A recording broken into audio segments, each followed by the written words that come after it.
साथियों, इस कड़ी में कुछ दिन पहले देश की नई एजुकेशन पॉलिसी का ऐलान किया गया है।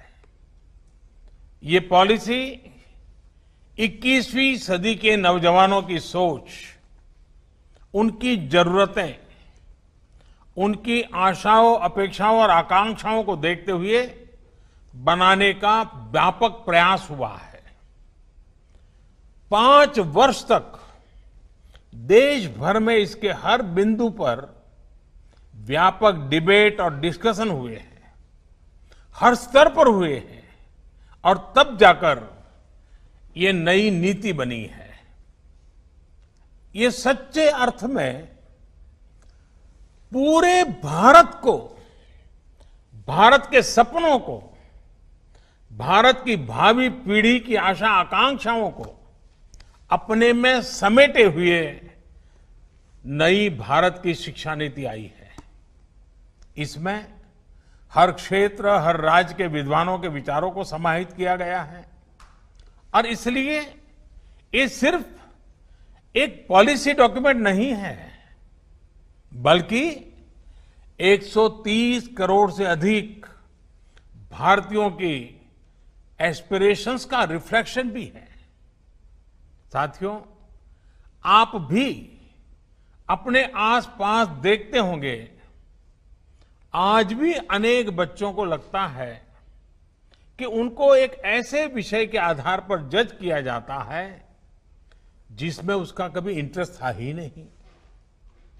माँ बाप का, रिश्तेदारों का, दोस्तों का, ओवरऑल एनवायरनमेंट का प्रेशर होता है, तो वो दूसरों द्वारा चुने गए सब्जेक्ट्स मजबूरन पढ़ने लगते हैं।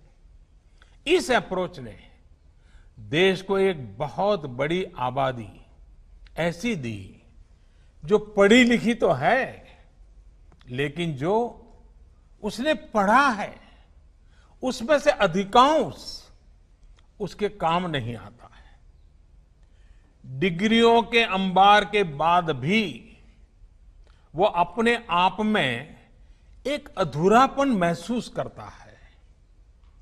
उसके भीतर जो आत्मविश्वास पैदा होना चाहिए, जो कॉन्फिडेंस आना चाहिए, उसकी कमी वो महसूस करता है।